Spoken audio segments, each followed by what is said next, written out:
Bueno, nos encontramos para celebrar la clausura del curso y de paso dar la bienvenida al nuevo curso. Y lo haremos después de decir algunas cosas referentes a la actividad habitual de ACCEP. Y diremos todo eso, con una presentación de alguien muy querido por todos los que le conocemos, muy querido por sus aportaciones que son siempre lúcidas y esclarecedoras, por su manera de pasar, de transmitir lo que parece difícil, por la generosidad con que siempre se muestra disponible cuando le solicitamos y por la calidez de su trato en la relación interpersonal. Esto es muy importante también. Bueno, después diré alguna cosa más de su presentación, pero antes hablo de ACCEP sin decir que es ACCEP, porque ya todos lo sabéis, pero sí que diré que lo que hemos hecho, enseñantes y estudiantes, todos estudiantes y todos en alguna medida enseñantes. Y he conseguido. Por favor, cerrar los micros.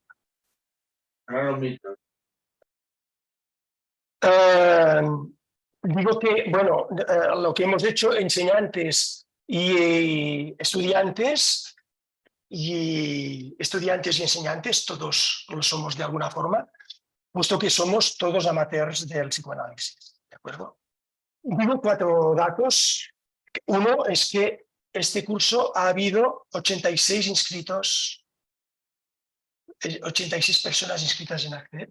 Me parece que es interesante, que se han inscrito a 221 cursos, sí, ha habido 221 inscripciones en los distintos cursos, que ha venido gente, además de Cataluña y del resto de España, de Perú, de Italia, de Paraguay, de Rusia, de Colombia, de Uruguay, Argentina, Brasil y Venezuela. O sea, somos una comunidad bastante interesante, ¿no? Bueno, son unos datos por los que podemos estar un poco satisfechos y que los entendemos como resultado del trabajo que hemos venido realizando todos estos años, desde el 1999. Bueno, ya sabéis, no voy a decir gran cosa más de ACCEP. Sabéis que en este momento la actividad de ACCEP se reparte en 3 patas, la formación permanente, el máster y salud mental, la referencia a salud mental. Diré solamente 4 cosas para que pueda empezar enseguida Bernard Nominé. Diré que este año, bueno, mañana va a terminar el seminario sobre la angustia y que el próximo año trabajaremos un seminario que tiene para nosotros como diría yo, un riesgo particular que lo hemos tomado, y es que un riesgo y que lo tomamos bien asumido, con ganas, que es el de trabajar un seminario que hemos publicado, que es el seminario de la identificación. Y creo que... Sí, difícil. No.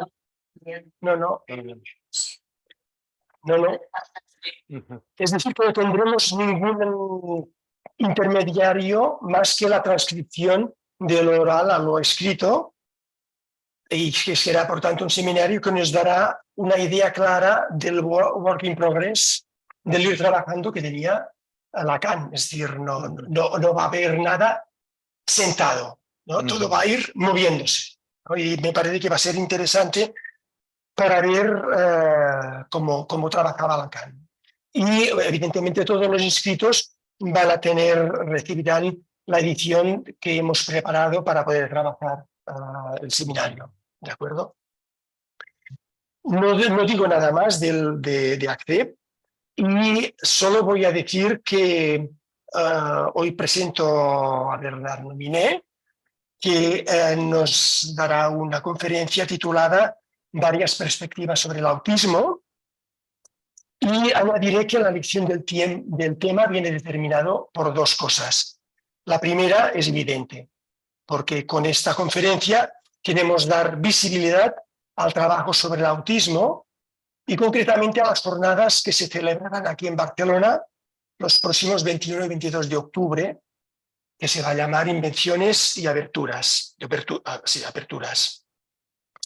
Podéis ver, acá he colocado un par de carteles, hay más abajo. Quien lo desee puede recoger algún díptico. Espero que, bueno, recibáis todos además información detallada y espero que os interese y todos los interesados, evidentemente, súper bienvenidos, súper bienvenidos. Bueno, Bernardo Miné, además de formar parte del grupo a iniciativa del cual se realizan estas jornadas, es uno de nuestros analistas de cabecera en relación al autismo. Es decir, cuando tenemos una cuestión, ay, no sé muy bien, pues si tenemos a alguien a quien llamar, uno a quien llamar es a Bernardo. Por eso no hemos querido dejar pasar esta oportunidad para escuchar lo que nos tenga que decir. Por otro lado, y esta es una opinión personal, pero que seguro que algunos vais a compartir, el psicoanálisis se ha ido fortaleciendo, se ha ido consolidando, focalizando la atención y su acción en el campo de la clínica. Tanto en su investigación en el interior más central de su campo, lo que podemos conocer como el psicoanálisis en intención, como en la periferia, en los terrenos aparentemente menos propicios a su acción o a su técnica. Pienso en primer lugar la infancia, enseguida la psicosis, y así el psicoanálisis ha ido abriendo campo en el que incidir, ¿no? Y aquí creo que el autismo lo entiendo casi como el último baluarte donde el psicoanálisis se sitúa en el non plus ultra por la relación paradójica que entre el instrumento esencial del psicoanálisis, la palabra, y nuestra sordera estructural, aquello que los autistas tienen para decirnos y enseñarnos. Entonces, no digo nada más. Bernardo Miné, miembro de la escuela AME, psiquiatra, enseñante en el Colegio Clínico de Psicoanálisis del Sudoeste, con muchos libros en su haber. Yo destaco algunos por lo que nos interesa, por lo que me interesa especialmente a mí: Estructuras clínicas y salud mental, Perspectiva de las meninas, La identidad y las identificaciones, por ejemplo, publicado en Pliegues, y luego algunos artículos que son para mí súper interesantes, a los que tenemos acceso todos por Pliegues, ¿no? Desde el niño autista en su cuerpo, la agresividad en sí y el superior, el malestar y agresividad, Escribir la clínica y rumbo del psicoanalista, entre otros. Nada más, paso la palabra a mi amigo Bernardo. Bueno, buenas tardes. Buenas tardes. Y me encanta volver aquí a verlos en presencia. Hemos pensado con Ramón que sería interesante presentar esa jornada que vamos a hacer aquí, 21 y 22 de octubre. El título va a ser Invenciones y Aperturas. Aprovecho vuestra invitación para esbozar la función que tuve el encuentro con el autismo en mi recorrido profesional y recopilar lo esencial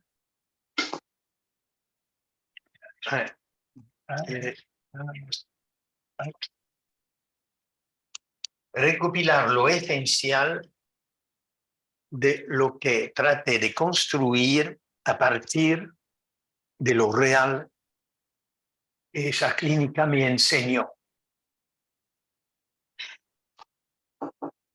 A reflexionar sobre el asunto, me di cuenta de que el encuentro con lo real de esa clínica del autismo fue decisivo en mi carrera. Lacan solía decir que fue llevado al análisis por la psicosis, y yo podría decir que me llevo al análisis el autismo. Van a ver por qué. Yo hice todos mis estudios de medicina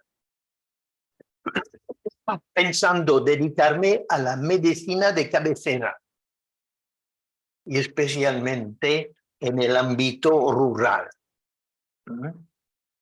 Por eso estudié la cirugía de las urgencias, reducir fracturas, poner tiritas, suturar heridas, atender partos, atender las urgencias cardiológicas.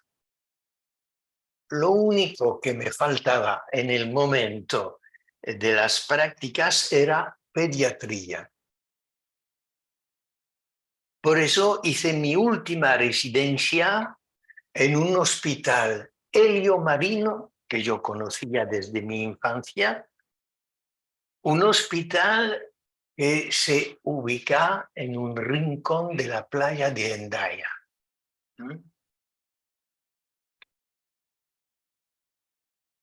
Después de la Segunda Guerra Mundial, ese hospital solía atender a niños con tuberculosis y luego a niños poliomielíticos. Y al desaparecer esas enfermedades, ese hospital se convirtió en un lugar de atendimiento a niños con encefalopatía o desórdenes neurológicos graves. Estábamos 2 internos para más o menos 200 niños. Mi papel era lo de hacer mi visita 2 veces al día para atender las patologías comunes, las fiebres, neumonías, otitis, las heridas, etc. El encuentro con la realidad de ese hospital fue horroroso. La mitad de esos niños albergados en ese lugar presentaba rasgos evidentes de autismo y de autismo profundo. Eran niños procedentes de toda parte de Francia, especialmente del norte. Es decir, estaban todos lejos de su familia. Y el hospital no era para nada adaptado para el atendimiento de esa suerte de patología. El médico jefe era neumólogo. Ningún psiquiatra. Los enfermeros se contentaban en alimentar a los niños y asegurar su higiene. Los niños inquietos eran aporreados con drogas, un montón de drogas. Y los más agitados eran atados a la pared con cadenas. Inicié una pequeña revolución en el hospital, enseñando a los cuidadores que había otra cosa que hacer, que había que entrar en contacto con estos pobres niños. Yo mismo me di cuenta de que yo había otra cosa que hacer que auscultar los pulmones, mirar los tímpanos en los oídos, recetar antibióticos, etcétera, etcétera. Esa realidad no tenía nada que ver con lo que yo había pensado de una residencia tranquila junto a la playa con un velero en el puerto. Pues el paraíso se hacía infierno. Fui a consultar a un analista. Empecé mi análisis. Dejé la idea de la medicina de cabecera y estudié psiquiatría.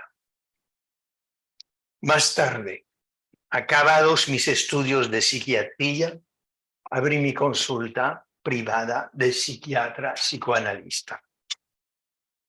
Uno de mis primeros pacientes fue un niño de 5 años con autismo de Canea. Nunca dijo una palabra, nunca. Pero en el encuentro difícil, a veces caótico, con él, aprendí mucho. Aprendí a despejar la lógica de esa clínica. Me di cuenta de que él era totalmente orientado por la lógica de la estructura. Y especialmente pude comprobar que él se mantenía firme en una posición de rechazo de la palabra. Cuando le llamaban, se tapaba los oídos. Y supuse que así se ponía al amparo de un posible estrago por la palabra del otro. A partir de esa hipótesis, construí un primer modelo, un primer punto de vista sobre la posición del autista, porque me había impactado una frase de Lacan en la lógica del fantasma, retomando la dialéctica hegeliana, y diciendo que si el esclavo puede aguantar su posición de objeto de goce del amo, es porque él no la confunde con su propio goce que permanece a la deriva. Eso vamos a escribirlo.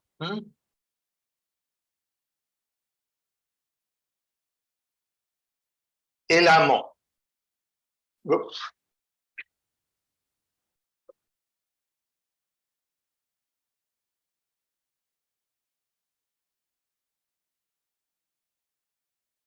Es en realidad un sujeto deseante, es una posición activa, es una posición subjetiva. El amo hace del cuerpo del esclavo su objeto de goce. Y porque éste puede aguantar esa posición, es porque él no está aquí. Él no está aquí. Él está aquí en una posición subjetiva. Y como tal, él tiene su propio objeto de goce, pero a la deriva, dice Lacan. A la deriva. ¿Qué significa a la deriva? A la deriva de esto, del marco del discurso del amo. Entonces, yo pensé que este pobre niño, de no tener un objeto a la deriva, corría riesgo de ser totalmente atrapado en una identificación estragadora. Y para no ser totalmente tragado en eso, se mantenía él enteramente a la deriva. Eso fue para mí, digamos, un primer rumbo. Entender que eso era importante, esa posición decidida de este niño que se mantenía a la deriva del discurso del amo.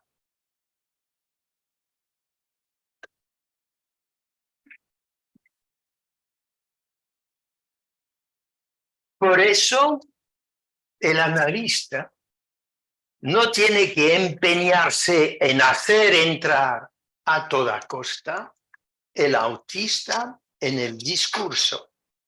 Eso es más bien la meta de las terapias conductistas.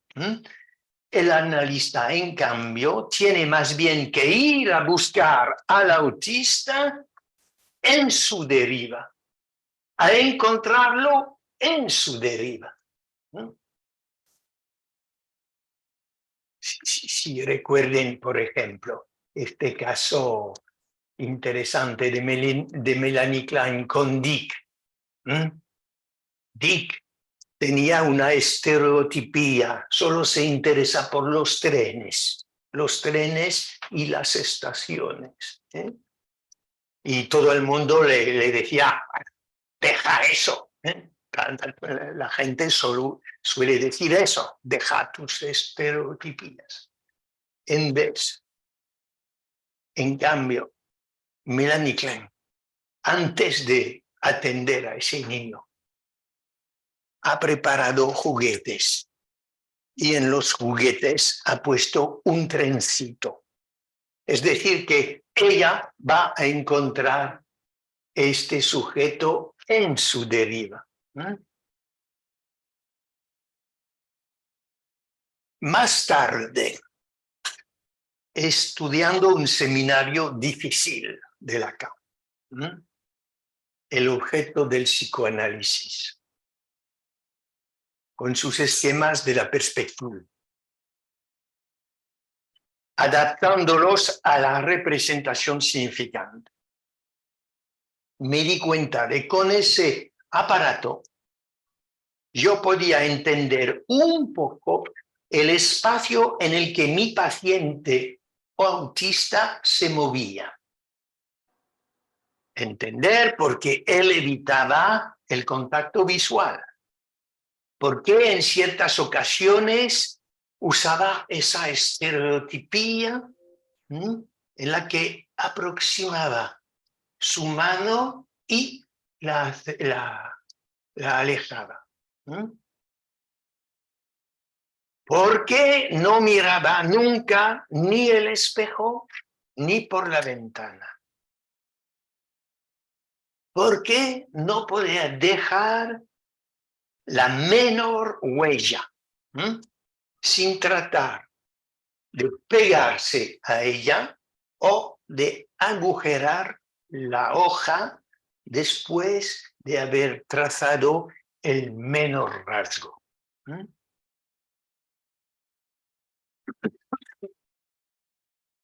Vamos a ver el aparato. Es un poco difícil, entonces, si no entienden, me paran.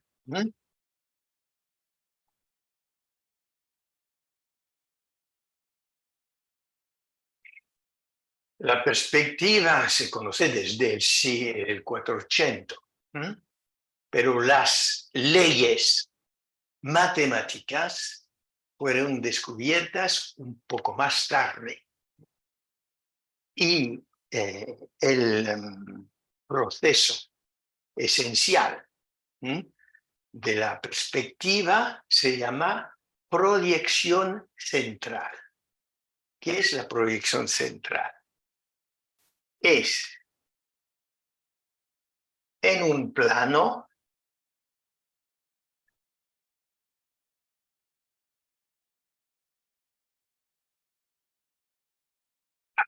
a partir de un centro de proyección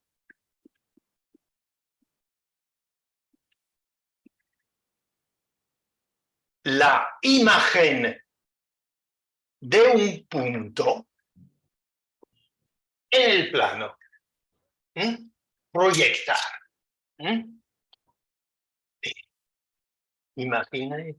Imaginan, por ejemplo, un videoproyector. Un videoproyector, una pelota, y van a ver la sombra de la pelota en el plano. Es una proyección central. El interés de esa proyección central es que lo que se llama imagen del punto M es el punto en el que la recta OM corta el plano. ¿De acuerdo? La perspectiva consiste en poner un punto M detrás del plano y mirarla desde aquí y conseguir la imagen aquí.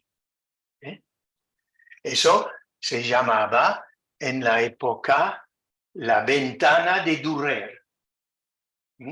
Dürer había construido una ventana y un sistema para fijar la mirada. El interés es que si colocamos este centro de proyección en su lugar, que es un plano paralelo al plano de proyección. Si coloco un punto M en este plano, ¿dónde va a ser su imagen proyectiva? Imposible. ¿Por qué imposible? Porque es el lugar donde la recta OM corta. Siendo paralela, no va a cortar, sino al infinito. Entonces, ningún punto de este plano tiene su imagen proyectiva. Es decir, que el mismo centro de proyección que asegura la representación del mundo no tiene imagen proyectiva. No tiene.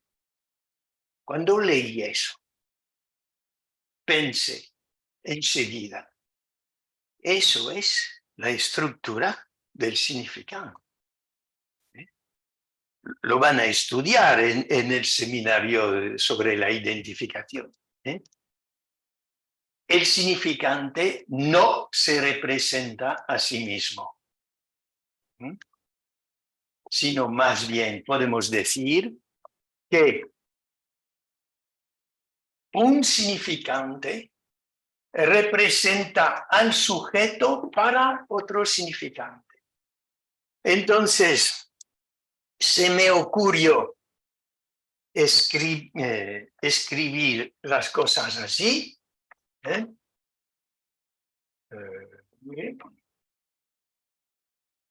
Aquí pongo el sujeto, que no puede representarse a sí mismo, el punto desde donde cada uno ve el mundo. Aquí el significante 1, y aquí el significante 2, que pertenece a ese plano, que es el plano del otro. Entonces, este punto lo puedo también colocar en un plano. ¿De acuerdo? Tengo ahora 3 planos. ¿Por qué? Porque precisamente pasan cosas raras si uno reduce las distancias. Por ejemplo, si reduzco la distancia entre este plano y este segundo. Por ejemplo, si pego la pelota directamente en la pantalla, la sombra de la pelota ya no se verá. No se verá porque es exactamente el mismo tamaño que la pelota misma. Entonces, si reduzco esto, llego a S1 igual S2, que nos habla, sabemos algo de eso. Si no hay significante segundo, sino un desdoblamiento, es algo de la paranoia. ¿Y qué pasa ahora si pego este S1 justo con este punto de referencia, pasará lo mismo que si pego la pelota directamente al videoproyector. Todo se apaga, ya no se ve nada. ¿Ok? Luego, Lacan dice que al alejar estos dos planos, cae la mirada. Eso es exactamente lo que pasa frente al cuadro de las meninas. Hay como un vacío, algo ha caído. Eso me dio a pensar exactamente a la estereotipía de mi paciente. Entonces pude pensar que él estaba aquí, es decir, que no había ningún punto de referencia. Ningún punto de referencia. Y eso me dio a pensar en varias cosas. Por ejemplo, lo que decía Rosine Lefort con Marie-Françoise. Se dio cuenta de que Marie-Françoise, para mirar por la ventana, necesitaba a espalda suya, la mirada de Rosine. Es decir, que el analista en este dispositivo no tiene para nada que imaginarse en el plano del otro, de ningún modo. No sirve para nada, porque si él está aquí, no hay nada de la representación del mundo. Y es una evidencia que para los autistas profundos se mueven en un mundo increíble, totalmente desordenado. Entonces el analista tiene que colocarse en este punto de referencia. Eso lo comprobé con mi pequeño paciente. Él solía dibujar después de 4 o 5 años. Aceptó dibujar. Y hacía cosas largas, tipo arte abstracto, moderno, digamos. Y cuando la madre venía a buscarlo, estaba muy interesada para ver lo que él había dibujado. Y se encantaba, porque así, gracias a la posición topológica de la cura, siendo yo aquí, yo podía dar a las producciones del niño cosas que representaban algo para la madre. La madre no lo veía del mismo modo cuando él estaba en mi consulta y cuando ella lo acompañaba.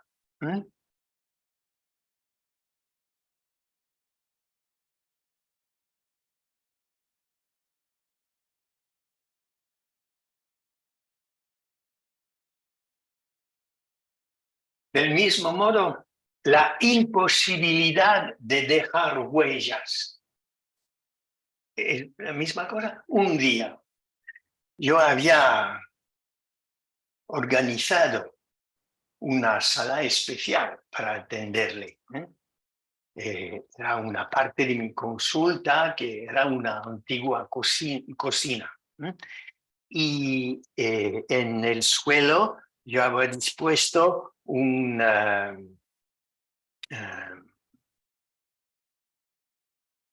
matelas, como diría, un colchón cubierto por un tejido. Y una de su estereotipía era lo de llenarse la boca de agua y después escupir. Y así hacía una mancha en el colchón. Una vez visto la mancha, ¡op!, se pegaba la cara. Un día se me ocurrió decirle, no, eso es la mancha, pero tú no eres la mancha. Y cogí unas tijeras y recorté la mancha. Me tomo el pedacito y se le comió. Increíble. Es decir, yo había tentado hacer una separación y yo...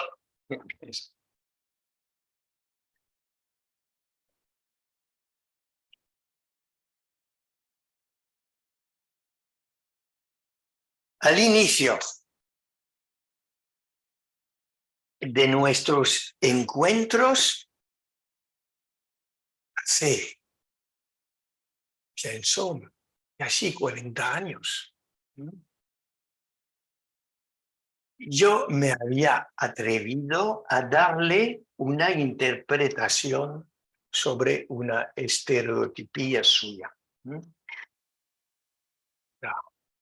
Una tontería completa.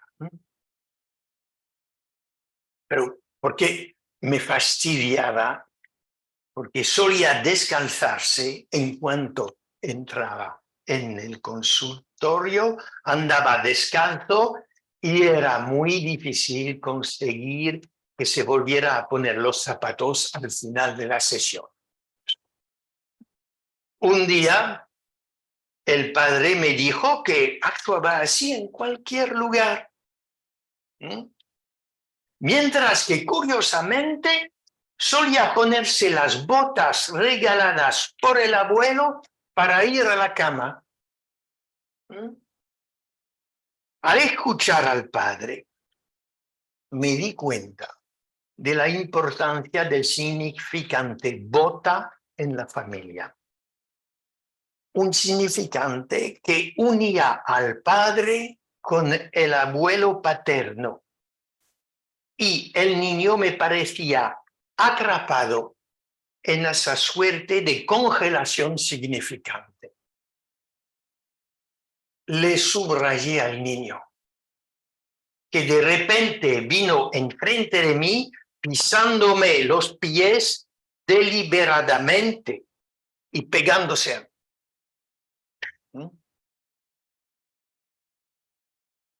Entendí más tarde que él había tomado mi interpretación al pie de la letra y que no podía despegarse de los enunciados del otro, ninguna distancia. A continuación hubo un largo periodo en el que este niño quería absolutamente pegarse a mi cuerpo. Tuve que mantener firme la distancia. Si vuelvo a mi aparato perspectivo de 3 planos, supongo que para un niño autista que no ha entrado en el circuito de la palabra, pero que queda rehén del lenguaje, no sirve para nada que el analista se coloque en el lugar del otro, o sea, el plano P. En cambio, es importante que el analista se coloque en el punto de proyección, en el lugar de referencia, desde donde, gracias a él, el sujeto autista pueda conseguir cierta representación en el plano del otro. Recién escuché el testimonio de una joven colega griega que relataba el caso de un niño autista que le pedía que ella lo mirara mientras estaba jugando. Ella quería jugar con él. No, yo juego y tú me miras. Así pues, ese niño necesitaba que alguien se ubique en el punto desde donde uno ve para poder él ser representado. Un día encontró en el consultorio una lanterna.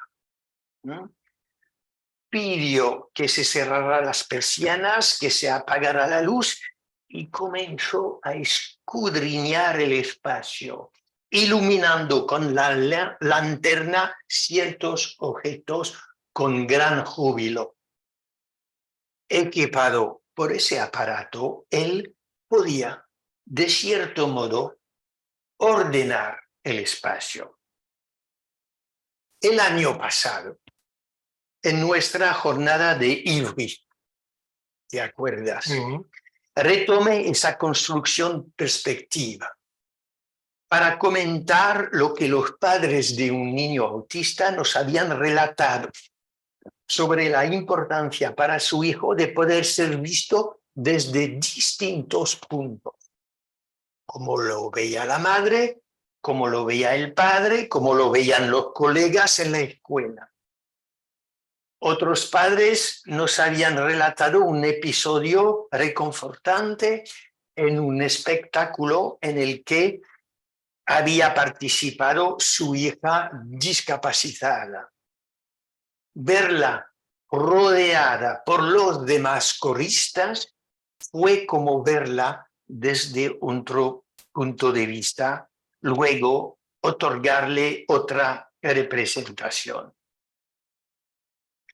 A fin de cuentas, cuando reflexiono sobre mis trabajos de pesquisa sobre autismo, me doy cuenta de que ese aparato topológico me permitió aguantar el encuentro con los sujetos autistas y dejar de buscar un sentido en esa clínica donde no hay síntomas para interpretar, no hay homofonías, no hay formaciones del inconsciente. Entonces, había que seguirlo explorando su mundo y respetando su posición. El interés de esa construcción topológica es que muestra la estructura de la representación. Es la caverna de Platón.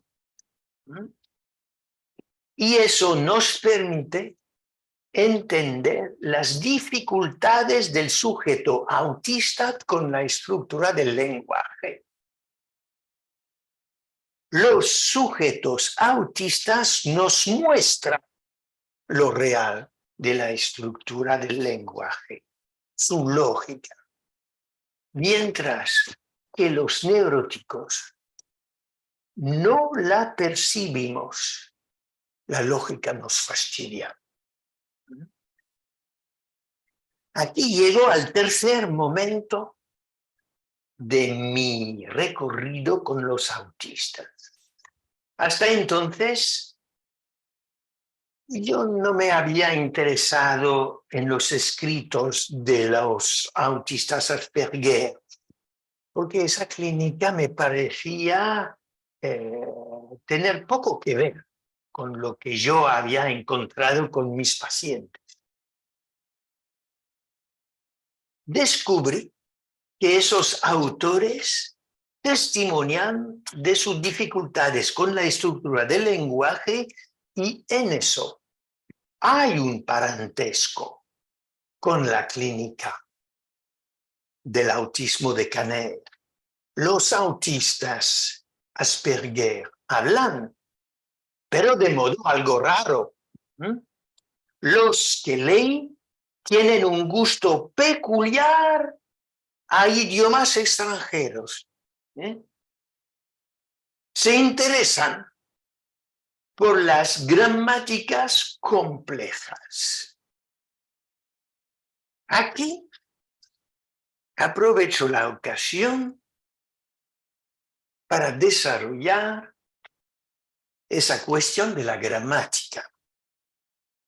Porque el año pasado,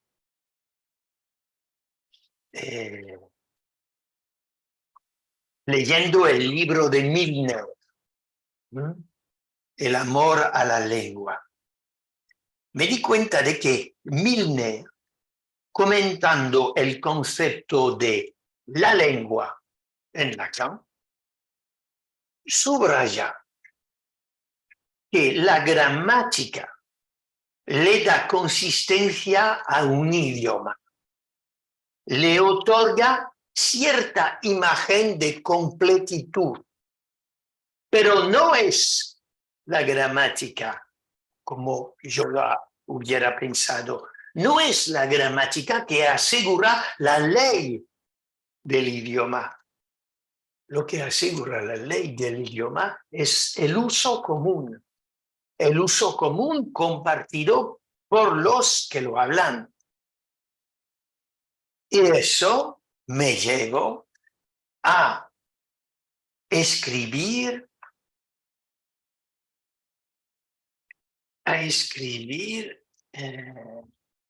vamos a hacerlo así.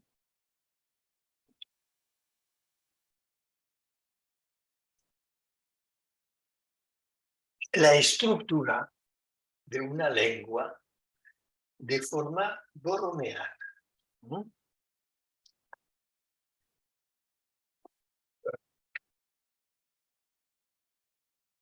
Aquí, la lengua real, un bla, bla, bla, no tiene ningún sentido.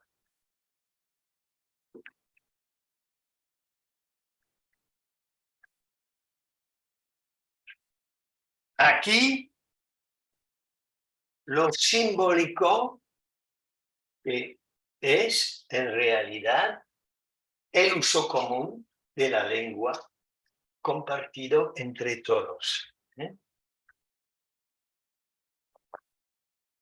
Estos dos círculos son sueltos. Entonces falta un tercer, lo imaginario. Y lo imaginario es justamente la gramática. Y según dice Milner, le da cierta imagen de completitud a un idioma. Aquí el uso común.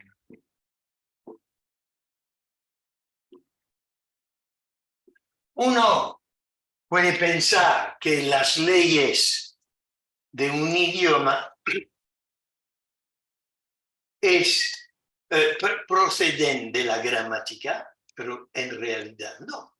Proceden del uso común y el uso común puede trastornar la gramática. Eso se ve en ese momento muy bien, con un tercer sexo posible, por ejemplo. Entonces, eso me pareció muy interesante. Y de repente pensé en ciertos niños autistas que nunca hablaron, que nunca tuvieron ningún balbuceo. Un día, sin saber por qué, sueltan una frase absolutamente correcta, a veces rebuscada, Es decir, que saben algo de la gramática. No han hablado nunca, pero tienen eso. Tienen eso y el uso común no sirve para nada. Es decir, que en ellos habría un error del nudo que deja suelto lo simbólico. Se sabe que hay varias formas de fracasar en hacer el nudo borromeo. Y el error más común es hacer, bueno, se sabe que en un nudo borromeo consta de 6 cruces, ¿eh? Y cada cruce tiene que ser por encima, después por abajo, encima, abajo, encima, abajo. Y si hago un error poniendo 2 encima y 1 abajo, llego a esto. 2 se enlacen, el tercero suelto. Entonces, la última idea que tengo, ¿eh? Es que estos sujetos Asperger están en eso. Conexión directa de lo real de la lengua con lo imaginario. Con lo imaginario. Y la cosa es, ¿qué vamos a hacer con eso? No se puede. Si no, van a ver, hay una solución posible justamente que se funda en la presencia del analista. Pero antes tengo que comentar un poco eso.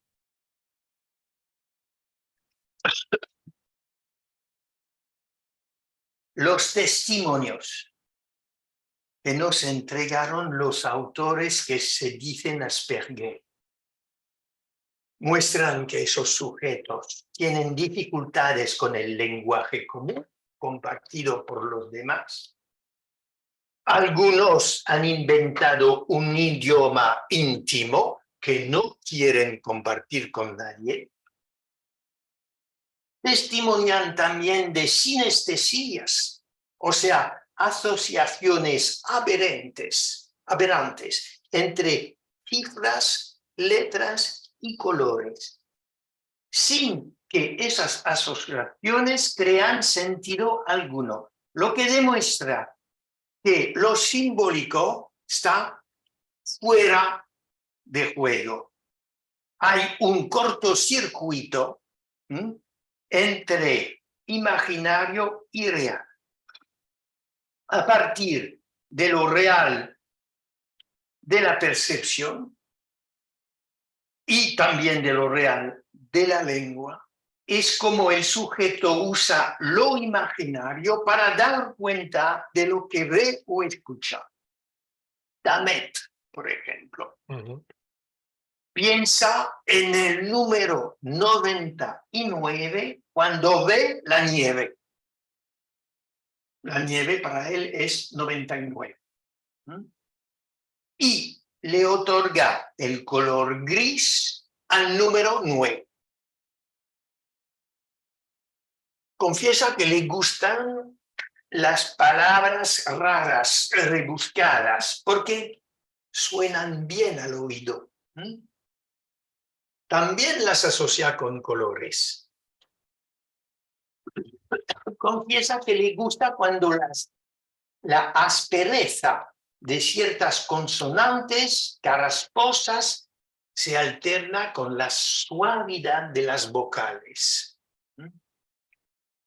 No es el significado lo que predomina. Luego podemos entender que les cuesta a esos sujetos comunicarse con los demás. ¿Cómo va a ser posible ayudarlos a entrar en el lazo social? De ningún modo al forzarlos a entrar en un sistema simbólico que para ellos no funciona. En cambio,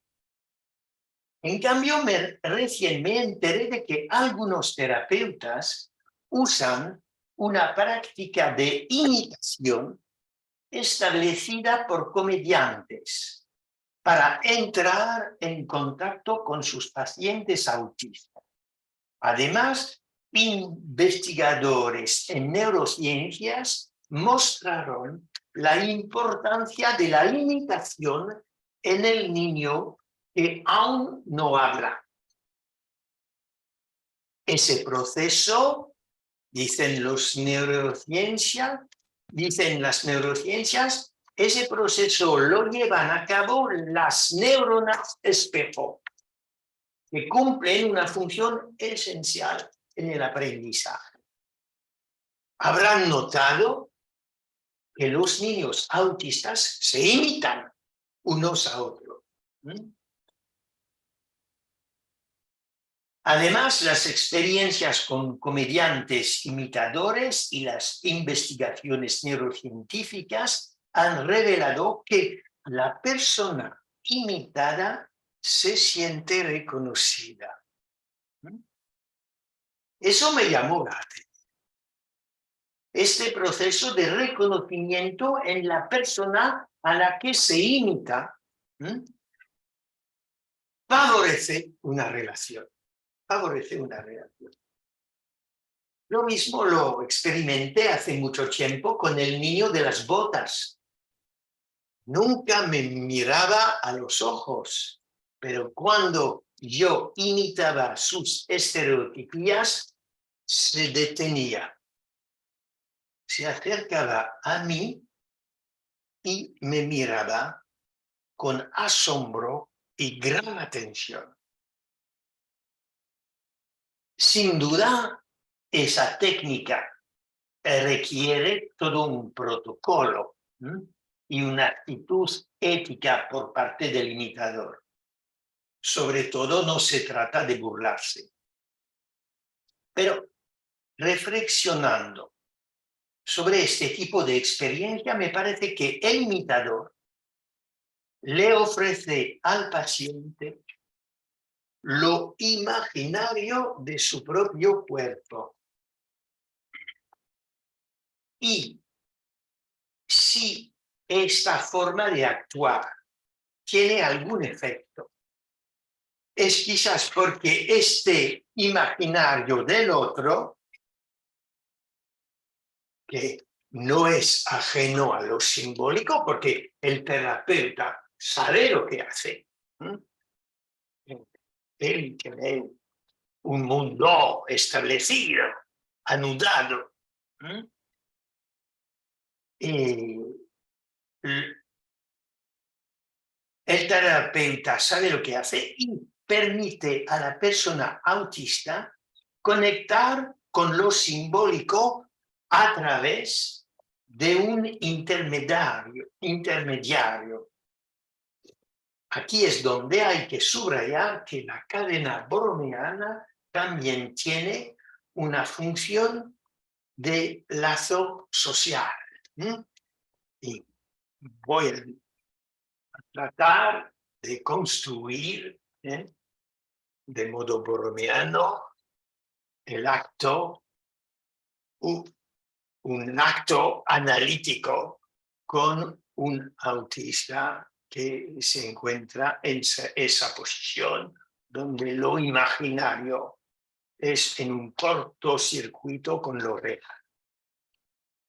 Se trata de desdoblar lo imaginario.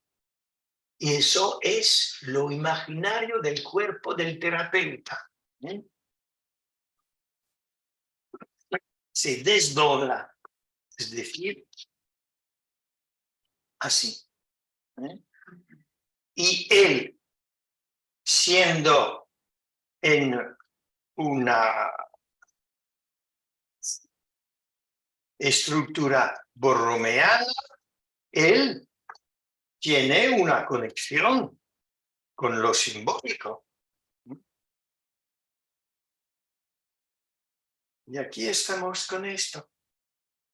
Es decir, que al final él se relaciona con lo simbólico, gracias al cuerpo del analista. Y eso se ve a menudo. Es decir, que a veces tenemos mucho suceso, éxito, mucho éxito con ciertos autistas. Pero cuando el analista se va, todo se deshace. Todo se deshace. Exactamente por esa razón. Porque si el analista se va, todo se deshace.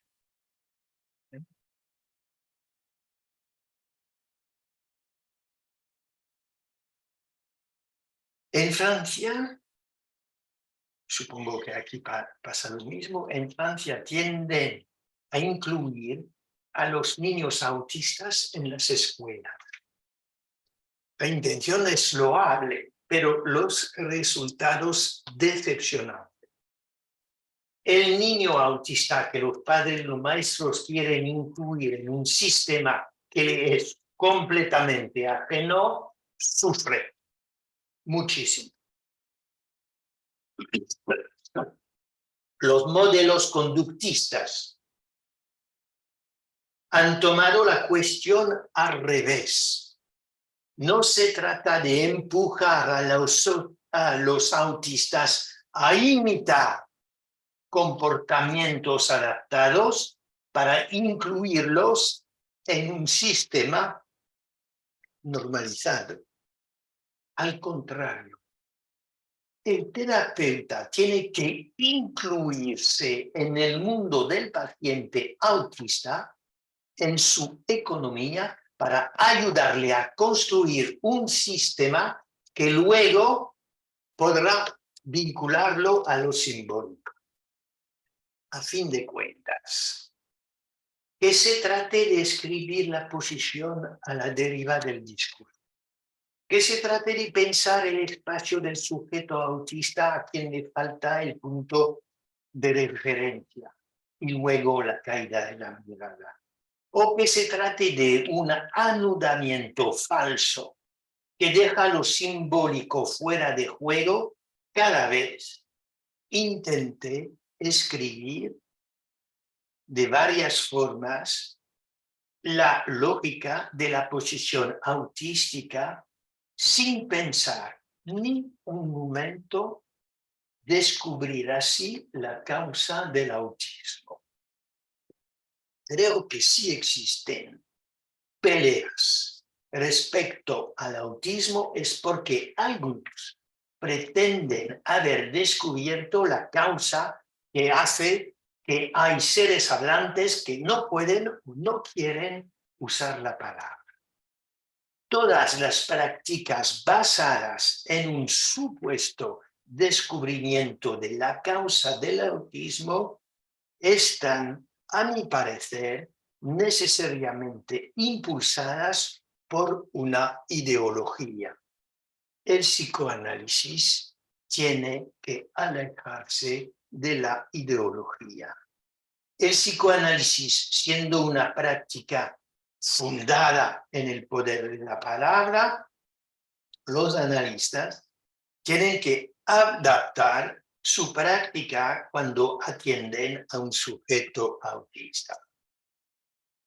Pero a decir verdad, lo que los autistas nos enseñan es precisamente que la palabra implica para todos nosotros una estructura que va mucho más allá de los efectos de significación de los dichos. El punto desde donde una palabra se emite, el punto desde donde se escucha, implican una topología que el analista ha de conocer. En esa topología, el papel de la voz y de la mirada es esencial. Al analista le corresponde participar en la construcción de este espacio topológico, porque no basta con ocupar la función de secretario. Los colegas con los que hemos creado esa serie de jornadas comparten conmigo el mismo interés por esa clínica exigente. Hemos privilegiado los intercambios, las mesas redondas, convencidos de que tenemos que dar la palabra a los padres, a los educadores y a todos aquellos que tienen la experiencia de vivir con estos sujetos traumatizados por el lenguaje. El tema del primer encuentro era cuando las palabras hacen lo que les dan la gana. El segundo encuentro, en el segundo encuentro hemos tratado del cuerpo y del sexo. Y en este tercer encuentro trataremos el tema de la invención y de la apertura.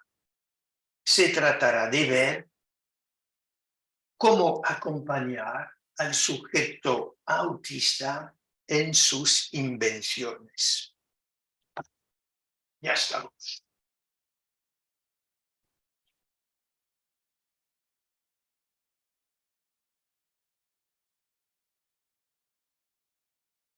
Bueno, muchas gracias. Voy a pasar inmediatamente. Gracias y regracias. Digamos que esto habrá que tragárselo. Ya venimos tragándolo así de vez en cuando, ¿no? Pero hay que digerirlo bien y tomarse su tiempo para volver a leerlo, etcétera, etcétera, porque bueno, hay cosas que evidentemente tú lo has dicho, ¿no? En la experiencia de los que trabajamos en las trincheras con niños autistas, la experiencia de que hay que colocarse fuera del lugar del otro. Digamos, esta experiencia la tenemos todos y si uno se empeña en colocarse ahí como en este lugar del otro, no hace más que darse de bruces con más imposibles, ¿no? Es decir, yo siempre, mientras hablabas, recordaba incluso aquella peliculita de dibujos animados, Mon Petit Frère de la Lune, no sé si la has visto alguna. Bueno, si la habéis visto, es una peliculita muy sencilla, ¿no? Y hay una hermanita que dice, una niña que dice, tengo a mi hermanito que está en la luna, está en otra parte, se fija en las cosas redondas, en el cielo, y yo quiero entrar y no me deja entrar, ¿no? Sí, sí. Solo cuando tomo algo que a él le gusta, algo que brille, entonces de golpe y porrazo el niño se abre a mí y empezamos a jugar, a dar vueltas. Lo encuentra en su deriva. Lo encuentra en su deriva. Y esta es la experiencia que tenemos todos, que digamos que, y a veces estás en situaciones en la clínica en la que estás en el lugar donde es insoportable estar, que es el de no saber nada. Es porque evidentemente nuestro saber no tiene nada que ver con la experiencia del autista, es de otro orden. Entonces, hay que poder ser incauto, no sé si decir incauto, valiente, no sé qué, ¿no? Pero colocarse de una forma distinta y poder decir, bueno, a ver, ¿cómo puedo escuchar lo que no oigo? ¿Cómo puedo leer lo que no escribe? Colocarte de una forma completamente distinta, ¿no? Bueno, y a mí, evidentemente, hace tiempo que estoy dando vueltas también a esta cuestión de la perspectiva y de los nudos, de cómo anudar. Bueno, esto es en el caso por caso, es ver cómo se maneja, ¿no? Bueno, nada, yo no quería decir nada y he dicho demasiados. Paso la palabra. ¿Quién? Aquí también los que estáis ahí en la pantalla también podéis preguntar, si queréis, o decir algo, lo que queráis. Pequeña cosita. No, como ponías aquí, bueno, yo de autismo nada, porque no tengo experiencia en esa clínica, así que no. Pero pues, la construcción que haces, ¿no? Cuando ponías ahí el S1 igual a S2, ¿no? se me ha ocurrido pensar, bueno, ¿qué relación con la holofrase? Digamos, ¿no? La clínica del autismo, ¿no? Sí, la holofrase es pegamiento de los planos. Sin ninguna distancia. Eso es lo que experimenté cuando le dije al niño algo que subrayaba su posición. Era realmente el padre le había dado un nombre que se relacionaba directamente con las botas del abuelo. Y lo que yo subrayé era justamente una holofrase, pero no sirvió para nada. Él se pegó a mí. Entonces, cuando tú dices que nuestro saber no sirve para nada, es exacto, pero lo que yo quise demostrar en mi recorrido es que los autistas me enseñaron mucho. Tú dices, no conozco nada del autismo. Lo puedo entender, pero los autistas nos enseñan esta cosa tremenda. Fue directamente enseñada en esta clínica con él. Él no hace ningún error en estos planos. Yo sí, yo me meto, pero él no, nunca. Es decir, que su vida es totalmente orientada por la lógica de esto. Y me parece que los autistas nos enseñan el psicoanálisis. Me ha servido mucho para el psicoanálisis con los demás. El saber sobre lo real de la estructura, ellos lo tienen. Es un saber muy especial. ¿Estarás de acuerdo? Claro. Sí, sí, sí. De acuerdo, de acuerdo. Bueno. Simplemente. Por curiosidad me interesó lo que comentaste de la relación entre el significante bota y el nombre. Si podrías decir algo más respecto a esto. Y luego también, pues yo no he hecho clínica, tal vez en un futuro la haga, yo vengo de la filosofía, y me preguntaba que en la situación límite, cuando tú haces una interpretación y él va a golpearse a sí mismo y a pisarte los pies, que tú cómo reaccionas, porque has dicho que a nivel físico te tuviste que mantener firme, Sí. y para mí eso es muy abstracto y quería saber un poco más. Y luego también me ha surgido así otra curiosidad, que era que en el momento en el que tú recortas la tela y él decide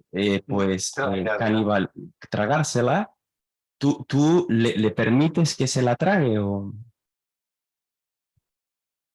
Lo hizo con tanta prisa. Yo no había supuesto eso, pero es justamente cuando él hace esto, obedece a la estructura. Obedece a la estructura. Pero eso tuvo efecto. Un efecto increíble. La madre solía acompañarle cada inicio de la semana, inicio de la semana, cada lunes, a una parada de autobús, un autobús especial que recogía a niños para ir a la institución. El niño solía entrar en el autobús, asomarse, Quedarse pegado. a la ventanilla. La madre estaba en la acera, le hacía señales y él no hacía nada. ¿Por qué? Porque no miraba a través de la ventana, miraba la ventana. ¿Eh?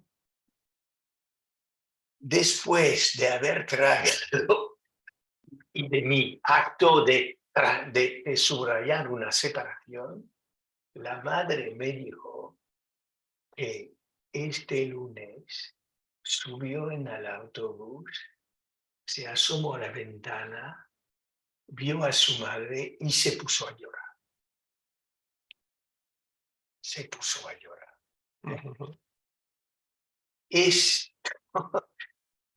Este tipo de cosas, cuando escucho sea a Matilde, a Ramón o a Bernard Taubul, etc., varias veces podemos ver cosas así estupendas que son realmente deducciones lógicas en cuanto a la historia de las botas. Yo estaba en el inicio de mi trabajo analítico, totalmente entusiasmado por los efectos de las palabras, etc. Y lo que sucedía es que este niño llevaba un nombre raro. Hasta entonces yo no había encontrado ningún libro llevando este nombre. Y era el nombre de un jugador de rugby muy famoso. Este jugador de rugby era el ídolo del padre. El padre tenía una afición muy grande al rugby. Y esa afición la tenía de su propio padre, el abuelo aquello. El abuelo aquello tenía un hermano gemelo. El hermano gemelo era jugador de rugby famoso. Pero él, pobre abuelo, no podía. ¿Por qué no podía? Porque tenía, ¿cómo se dice en castellano? Yo no sé. En francés se s'appelle des pieds beaux. Pies valgos. Pie valgo. No.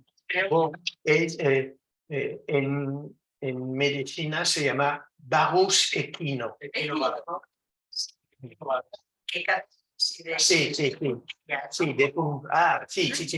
Y antes no se sabía operar esto y le ponían zapatos groseros, horribles. Este pobre abuelo tenía los dos pies equinos. No podía jugar rugby. Pero trabajaba de, ¿cómo dire? Cordonnier. Zapatero. Zapatero. Trabajaba de zapatero y por eso le ofreció al nieto las famosas botas. Y en francés, pied beau es pie equino y hay una homofonía porque no es beau, no es lindo, es muy feo. Entonces le dije frente al padre y me di cuenta después que esa era una interpretación para el padre, dirigida al padre. Le dije frente al padre, al niño, quizás piensas que tu padre te pide que reemplaces los feos pies de tu abuelo. Y subió sobre mis pies y se pegó. Esa interpretación era quizás justa a nivel de la familia en la que había esa congelación, esa, como disais tout à l'heure, estas homo... No, como Condensación. no, entre les deux signifiants. Como de la holofrase. Sí, Vale. había una holófrase Sí. en esa familia, sobre el rugby, los pies, las botas, etcétera, etcétera. Y el niño llevaba el peso de esa holófrase. Como niño. ¿Eh? Como niño. Bueno, los frases, sí. Sí, pero no servía para nada decirlo, porque era como hablar desde aquí, y no desde aquí. Y se pegó. Y se pegó. ¿De acuerdo? Bueno, yo te agradezco todo lo que nos traes, que como decía Ramón, hay un poco que digerirlo, ¿no? Pero yo te diría que es una clínica también de las sorpresas, de muchas sorpresas, de algo que a lo mejor nosotros, como decía Ramón, no sabemos, pero que aparece. Yo te iba a preguntar porque hay una cuestión con un caso que yo llevo sobre la pubertad. Y qué hace que una chica cuando es autista, cuando tiene el cambio, digamos, biológico, le hace, digamos, como hacer una regresión, ¿no? Había tenido un cierto orden, bueno, más o menos, ¿no? Dentro de lo que estaba incluso en la escuela, y entonces, digamos que presenta toda una cosa, diríamos, regresiva, pero que justamente viene la pandemia. Justamente la pandemia, yo por primera vez tengo que tener también con ella, digamos, por online. Y en online me fijé que se preocupaba mucho por colocarse casi tocándome a mí en la pantalla y tocándose a ella misma en la pantalla. Ella se veía reflejada en la pantalla. Entonces, también ocurrió que ella me explicaba que en la escuela también hicieron online y entonces empezó a estar en todas las niñas. ¿Todas las niñas? Y también pegarse a la pantalla donde aparecían las niñas, pero eso le hizo empezar a preguntarse que ella no se vestía igual que las niñas. Entonces empezó una cosa como cuando tú has dicho imitación, ¿no? Sí, sí. Hizo una imitación que después, cuando ya pasó la pandemia, ella cambió completamente de forma de vestir. Era más femenina. Digamos. Había aquí algo, ¿no? Pensaba yo en lo imaginario, ¿no? Sí, sí. Que sí, esto podría ser también, Sí, sí. y que ella lo logró a través también de las pantallas, porque ella nunca se hubiera aproximado a una chica de su clase, porque ella, o yo siempre tenía distancia con ella, ¿no? O sea que ahí podíamos pensar algo imaginario identificatorio. Sí, sí. No sé. Sí. Pensaba que pueda hacer, ¿no? Sí. Es una identificación, pero imaginaria. Imaginaria, ¿no? Es decir, inestable, muy inestable. Inestable, que puede tener sus altos y bajos. ¿Te suena entonces ese error posible del nudo enganchado real e imaginario para dar? Por eso, cuando lo has dicho, me ha hecho pensar, ¿no? En este caso. Entonces hay que ver cómo se puede sostener eso, ¿no? Si es que puede. Porque puede ir bien.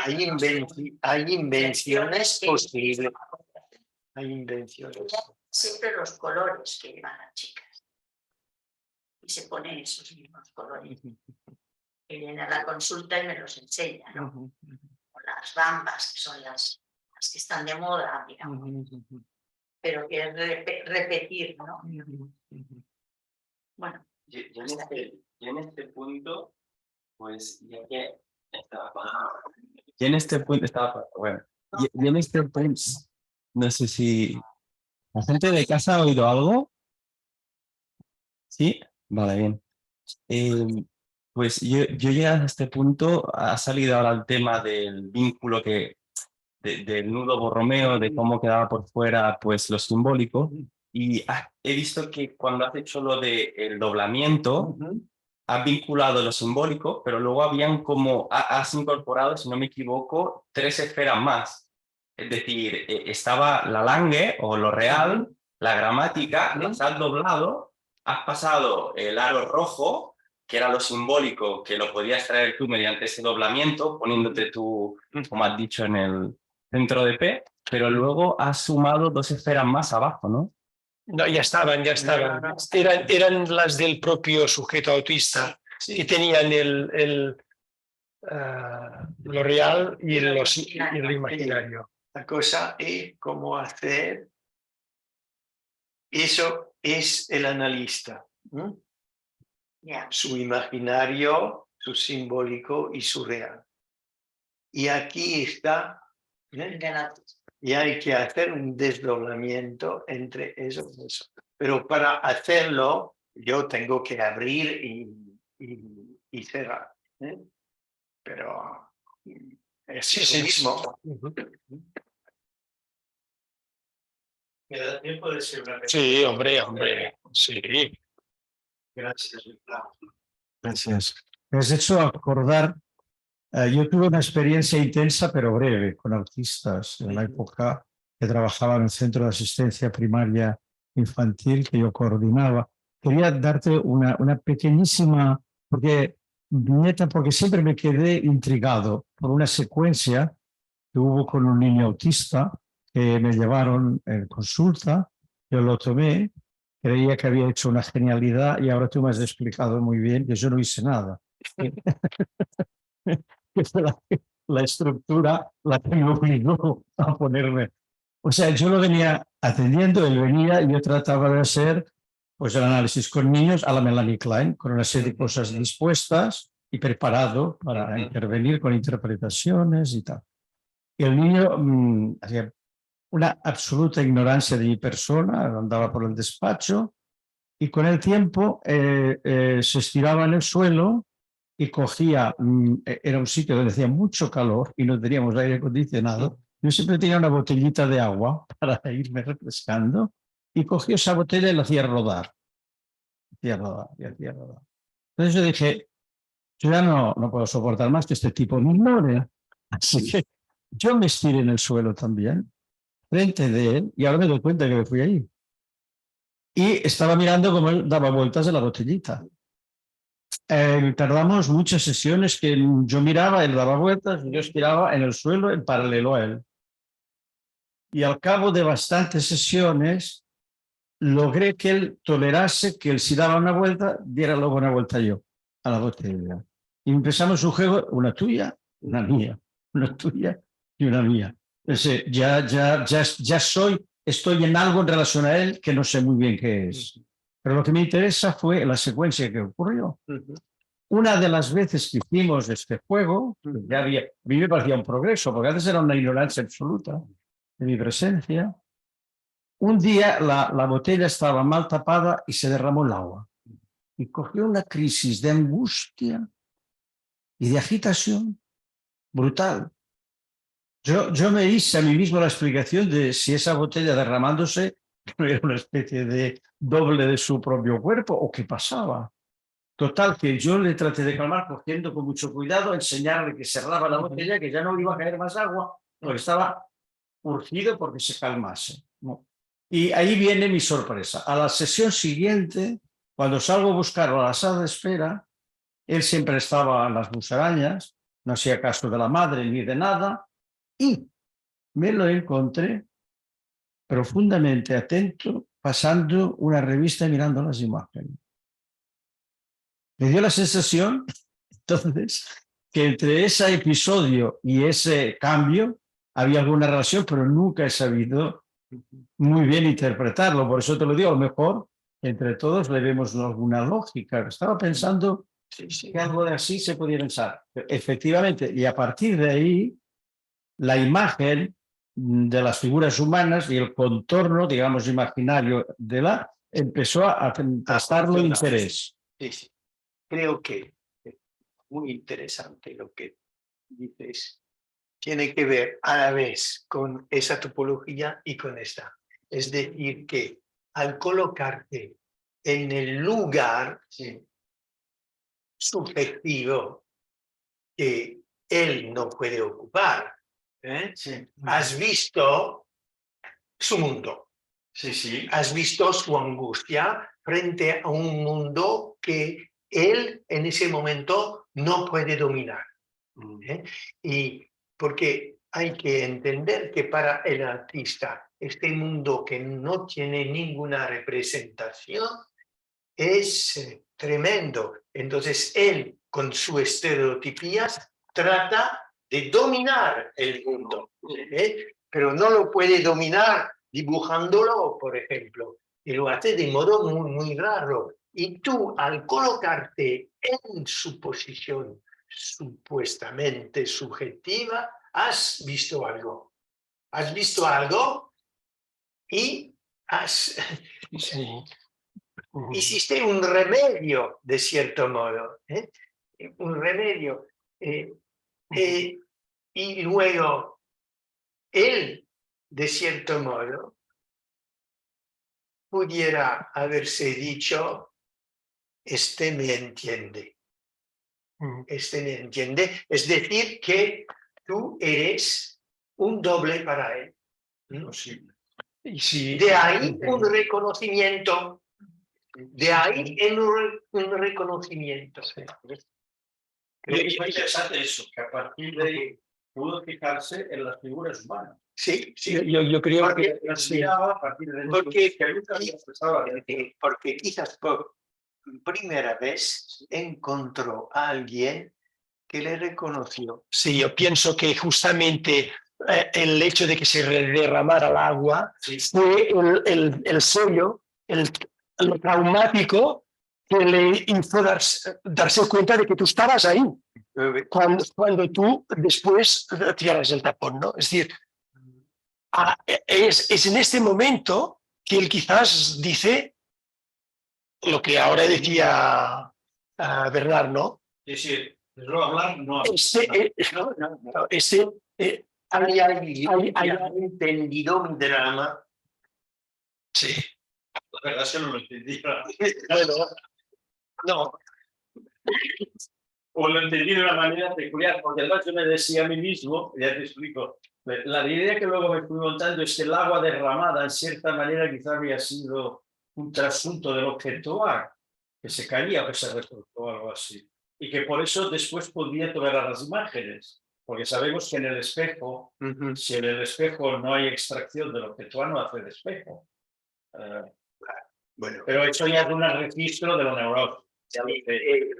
pero a la vez es interesante, porque yo, después de mucho trabajo, etcétera, llego a un punto extremadamente sencillo para poder atender a estos niños. Tenemos nosotros que haber atado las cosas y cada uno los ata a su modo. Cada uno tiene su teoría y se sostiene por esa teoría. Y poco importa. Melanie Klein supuso que había injertado el fantasma. De ningún modo. Se ofrezco a la deriva del niño y el niño la reconoció, y etcétera, etcétera. Pero es importante que cada uno se sostenga en una teoría, que no, cada uno no tiene que errar. Bueno, si tú tienes la idea de que estás con el objeto A, yo estoy en... No, lo pensé que ahora de 40 años atrás. Yo estaba en Ahora no lo pensaría de otra manera. mis planos de la No, perspectiva, etcétera, etcétera. Pero lo que actúa, lo esencial, es nuestra presencia y la idea de no colocarse en el lugar del otro. No.